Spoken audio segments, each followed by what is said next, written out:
Hello everyone, welcome to a 10 minutes a day series. In today session हम discuss करेंगे module A से liberalise remittance scheme यानी कि LRS, जो कि काफ़ी इंपॉर्टेंट टॉपिक है एग्जामिनेशन पॉइंट ऑफ व्यू से। तो आफ्टर वाचिंग दिस वीडियो आपको क्लियरली पता चल जाएगा कि किस तरीके का क्वेश्चन आप एग्जाम में एक्सपेक्ट कर सकते हो और कितनी डेप्थ में आपको इस टॉपिक को पढ़ना चाहिए। और अगर आप टारगेट कर रहे हैं ना जैब नवंबर 2025, तो you should have a fair idea of previous year question, most important topic and important MCQs. इनका एक बहुत ही अच्छा पीडीएफ डॉक्यूमेंट तैयार किया गया है। डिस्क्रिप्शन बॉक्स में जाइए और फाइल को एक्सेस कीजिए, बिकॉज प्रीवियस ईयर क्वेश्चन आपको रियल एग्जाम का पैटर्न बताएंगे कि किस तरीके के क्वेश्चन ना बार बार पूछे जाते हैं। मोस्ट इंपॉर्टेंट टॉपिक यानी हाई वेटेज वाले टॉपिक जो मोस्ट इंपॉर्टेंट है, जो एग्जाम में आते ही आते हैं। और इंपॉर्टेंट एमसीक्यूज की प्रैक्टिस करने से तो स्पीड और एक्यूरेसी दोनों इंक्रीज होती है। तो इस डॉक्यूमेंट को आप एक्सेस कर सकते हो, it is free of cost, और अपनी प्रिपरेशन को और आसान बना सकते हो, राइट। तो चलिए अब बात करते हैं लिबरलाइज रेमिटेंस स्कीम, जो आरबीआई के द्वारा इंट्रोड्यूस की गई थी इन 2004 फॉर द मेन पर्पस की रिस्ट्रिक्शंस हटानी है हमने आउटवर्ड रेमिटेंस के लिए। इस स्कीम के तहत रेजिडेंट इंडिविजुअल्स के लिए स्कीम बनाई गई थी और प्रोविजंस हटा दिए गए हैं करंट अकाउंट ट्रांजेक्शन्स के लिए। यानी जो पहले लिमिट्स वगैरह होती थी वो हटा दिए। तो ऑल रेजिडेंट इंडिविजुअल, जिसमें माइनर्स भी आते हैं आपके, they are allowed to remit freely remit up to USD 2,50,000 per financial year for any permissible current और कैपिटल अकाउंट ट्रांजेक्शन और कॉम्बिनेशन ऑफ बोथ। यानी कि जो भी रेजिडेंट इंडिविजुअल है जिसमें माइनर भी आ रहा है, तो वो फ्रीली रेमिट कर सकते हैं। कितना? यूएसडी 2,50,000 अमाउंट, राइट, पर फाइनेंशियल ईयर, परमिसिबल करंट और कैपिटल अकाउंट ट्रांजैक्शन के लिए। करंट अकाउंट क्या? आप अब्रॉड पढ़ने जा रहे हो, कोई मेडिकल ट्रीटमेंट लेने जा रहे हो और अब्रॉड में आपके रिलेटिव रहते हो, उनको आप पैसा भेज रहे हो, ठीक है। कोई कॉन्फ्रेंस वगैरह है उसके लिए पैसा भेज रहे हो।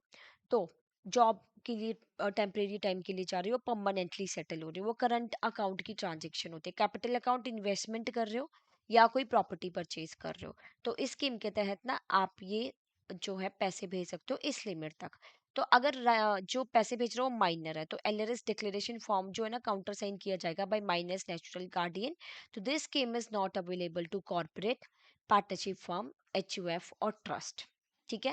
रेजिडेंट इंडिविजुअल को और सोल प्रोप्राइटर्स को भी ये स्कीम जो है, इस स्कीम के तहत वो भी पैसे भेज सकते हैं। क्यों?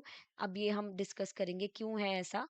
और पैन यहाँ पे मैंडेटरी है। अब सोल प्रोप्राइटर बिजनेस क्या होता है ना, एक लीगल डिस्टिंक्शन नहीं है इंडिविजुअल ओनर की, क्योंकि जो ओनर ऑफ द बिजनेस है वो रेमिट कर सकता है USD up to permissible limit under LRS, ठीक है। जो एप्लीकेंट है उसको ना मेंटेन करना है bank account with the bank for a minimum period of 1 year prior to the remittance for capital account transaction. अगर आप कैपिटल अकाउंट ट्रांजेक्शन करना चाहते हो, ठीक है, तो बैंक में ना आपका अकाउंट 1 साल पुराना होना चाहिए, तभी आप अलाउड हो इस स्कीम के तहत पैसे भेजने के लिए। कोई रिस्ट्रिक्शन नहीं है कितनी बार भी पैसा भेजो स्कीम में, बस जो आपकी ईयरली लिमिट है ना यूएसडी 2,50,000 वो फुलफिल हो। अदरवाइज एक महीने में कितना भेज रहे हो, उसके अगले महीने कितना भेज रहे हो, उससे कोई फर्क नहीं पड़ता। एप्लीकेंट को डेजिग्नेट करनी है एक बैंक और एक ब्रांच फॉर एलआरएस। यानी कि अगर आपने सेलेक्ट की है एसबीआई मुंबई की ब्रांच, तो उसी को ना आप उसी ब्रांच को रखोगे उस स्कीम के तहत पैसा भेजने के लिए फाइनेंशियल ईयर में।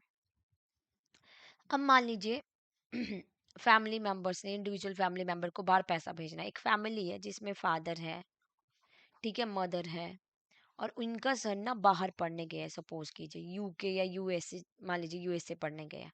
अब फादर और मदर ना अपनी इंडिविजुअल लिमिट 2,50,000 है ना, उसको कंबाइन करके कंसोलिडेट करके मिलके 5 लाख भी यूएसडी डॉलर भेज सकते हैं सन को। बस टर्म एंड कंडीशन जो है ना स्कीम की फुलफिल हो। जो रेमिटेंस है ना that can be made in any freely convertible foreign currency. जो फ्रीली कन्वर्टिबल करेंसीज है उनमें आप जो है रेमिटेंसेस कर सकते हो, यानी पैसा भेज सकते हो। अब बात करेंगे क्या क्या प्रोबेटेड आइटम है स्कीम के तहत, कहाँ पे पैसा नहीं भेजा जा सकता है। देखो, आपके ना शेड्यूल 1 और शेड्यूल 2 की जो फॉरेन एक्सचेंज मैनेजमेंट एक्ट में ट्रांजेक्शन दी हुई है ना, वो यही यहाँ पे भी सेम एप्लीकेबल है। इस स्कीम के तहत ये बोला गया था कि आप ना गैम्बलिंग, लॉटरी बिजनेस, सट्टेबाजी, इस चीज के लिए पैसा नहीं भेज सकते हो बाहर, ठीक है। और बाकी आपका मर्चेंट वेसल वगैरह जो गवर्नमेंट से जहाँ पे परमिशन लेनी पड़ती है, ब्रॉडकास्ट वगैरह, वहाँ पे भी पैसा नहीं भेज सकते हो। शेड्यूल 2 में आती है आपकी वो वाली ट्रांजेक्शन, तो यहाँ पे अलाउड नहीं है। और मार्जिन कॉल्स ओवरसी एक्सचेंज पे आप कर रहे हो, ओवरसी काउंटर पार्टी पे, तो वहाँ पे भी अलाउड नहीं। इनकी डिटेल में नहीं हमें जाना, हमें सिर्फ इतना पता होना चाहिए, कीवर्ड्स पता होने चाहिए। परचेज करना चाहते हो एफसीसीबी जो इशू किए गए इंडियन कंपनी के द्वारा ओवरसीज सेकेंडरी मार्केट, जैसे हमारे यहाँ पे शेयर वगैरह परचेज किए जाते हैं ना, वैसे ही बोला गया है कि इंडियन कंपनी ने इशू किए हैं बाहर की सेकेंडरी मार्केट में, जैसे उनकी जो शेयर मार्केट है उसमें, तो उसके लिए पैसा नहीं भेज सकते आप। और ट्रेड भी नहीं कर सकते हो आप फॉरेन एक्सचेंज अब्रॉड में, ठीक है। और कैपिटल अकाउंट रेमिटेंस की चाहे डायरेक्टली है चाहे इनडायरेक्टली है, उन कंट्रीज में जिनको फाइनेंशियल एक्शन टास्क फोर्स ने आइडेंटिफाई किया कि नॉन कोऑपरेटिव कंट्रीज है और टेररिस्ट जहाँ पे मनी लॉन्ड्रिंग वाली चीजें ज्यादा होती है टाइम टू टाइम, वहां पे भी पैसा नहीं भेज सकते हो इस स्कीम के तहत, ओके। अब आप रेमिटेंस नहीं कर सकते हो ना तो डायरेक्टली ना इनडायरेक्टली उन इंडिविजुअल और उन एंटिटीज को जिनको आइडेंटिफाई किया है as posing significant risk of committing act of terrorism as advise separately by Reserve Bank to the bank, ठीक है, वो भी नहीं पैसे भेज सकते हैं। और gifting by a resident to another resident in foreign currency, okay, क्या मतलब हो इसको, इसको एग्जांपल से समझते हैं। अब एक पर्सन है राम और एक है मोहन। मोहन का अकाउंट है ना, फॉरेन करेंसी अकाउंट है, इसका यूके में सपोज कीजिए, ठीक है। तो जो राम है वो मोहन को गिफ्ट के तौर पे, है ना, गिफ्ट नहीं कर सकता, वो इस लिमिट के अंदर की 2,50,000 की लिमिट से गिफ्ट कर दे और मोहन ने अपना फॉरेन करेंसी अकाउंट में डिपॉजिट करा दे जो उसने अब्रॉड में हेल्ड किया, वो अलाउड नहीं है। और रेजिडेंट इंडिविजुअल जो रेमिटेंसेस कर रहे हैं उनको फर्निश करना है form A2 for the purchase of forex under LRS। और जबकि अनरियलाइज सरेंडर्ड करेंसी करवानी पड़ती है आपको विद इन 180 डेज, यानी कि आप यूरोप का टूर लगाने गए थे, है ना, ट्रिप पे गए थे आप, आपने वहाँ पे सारा पैसा यूज नहीं किया, 2,50,000 की लिमिट में कुछ रह गया, तो जो अनरियलाइज है उसको सरेंडर कराओ बैंक में विद इन 180 डेज। और जो ट्रेवलर है वो रिटेन करके रख सकते हैं up to USD 2,000 and foreign coins without ceiling beyond 180 days. जो फ्रिक्वेंट ट्रैवल करते हैं अब्रॉड वगैरह, तो उनको ये नहीं कहा है कि 180 डेज में आपको सरेंडर करनी है वो पैसा, आप अपने पास जो USD 2,000 रख सकते हो, बिकॉज आप हर महीने या उसके अगले महीने ट्रैवल करते रह रहे हो फ्रिक्वेंटली, तो इस स्कीम में उनको थोड़ी सी लिबर्टी दी हुई है, ठीक है। तो इसी के साथ हमारी स्कीम जो कंप्लीट होती है, इंपॉर्टेंट है, एग्जाम में क्वेश्चन आते हैं स्कीम से। और एक क्वेश्चन डिस्कस भी कर लेते हैं कि मैक्सिमम अमाउंट जो इंडियन रेजिडेंट इंडिविजुअल रेमिट कर सकते हैं अंडर LRS पर फाइनेंशियल ईयर वो कितना है, इनमें से A B C D, what is the right answer here? Option C, that is USD 2,50,000. Now it's a high time to make your preparation easy and on time. तो for that ना एक जैसे आपका जो बिजी शेड्यूल रहता है तो उस शेड्यूल को देखते हुए ना एक कोर्स की रिक्वायरमेंट पड़ जाती है, बिकॉज कोर्स में आपको सब कुछ अपडेटेड मिलता है, अपडेटेड नोट्स, जो जो चेंजेस देखने को मिले, जिस तरीके के क्वेश्चंस आए थे, वो सब कुछ आपको कोर्स में मिलेगा। तो what you have to do, आपको कोर्सेज पे जाना है, जैप कोर्सेज पे क्लिक करना है। तो जैसे आप जैप कोर्सेज पे क्लिक करते हो ना, you need to scroll down.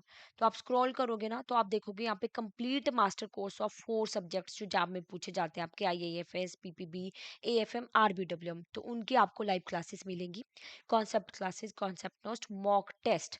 And the good part is that you are getting flat 80% off. जैप 80 कोड यूज कीजिएगा, बाई नाउ पे क्लिक करेंगे, जब कूपन कोड अप्लाई करेंगे तो आपको वहाँ पे डिस्काउंट विजिबल हो जाएगा। बाकी डिटेल जानिए ना इस कोर्स की, नो मोर पे क्लिक कर सकते हैं और ब्रोशर भी डाउनलोड कर सकते हैं, right.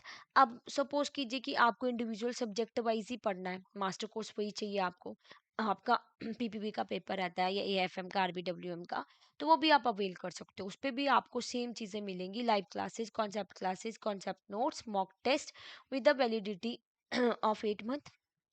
And coupon code use करना है जैब 80 here also. And side by side ना हमारी नवंबर के एग्जाम के लिए टेस्ट सीरीज भी लॉन्च हो चुकी है, जिसमें आपको सॉल्व PYQs मिलते हैं, full length mock test, chapter wise mock test, right. तो यहाँ पे कूपन कोड थोड़ा डिफरेंट है, बाकी के केस में जैब 80 है फ्लैट 80% के लिए, तो फ्लैट 80 यहाँ पे भी आपको मिल रहा है। बस आपको कोड क्या यूज करना है, टेस्ट 80 यूज करना है, और 1500 में जो है ना आपको टेस्ट सीरीज मिल जाएगी, और आप अपनी प्रिपरेशन को और आसान बना सकते हो, बिकॉज हमने बिगिनिंग में डिस्कस कर लिया कि प्रीवियस ईयर क्वेश्चन जो है बहुत इंपॉर्टेंट रोल प्ले करते हैं हमारी प्रिपरेशन में, राइट। और फिर भी अगर आपको कोई डाउट है ना, कोई क्वेरी है, तो आप हमें इस नंबर पे कॉल कर सकते हैं, मेल कर सकते हैं hello@edutap.co.in, और वेबसाइट पे डायरेक्टली यहाँ से भी विजिट कर सकते हैं। Alright, so that's all for today, thank you so much.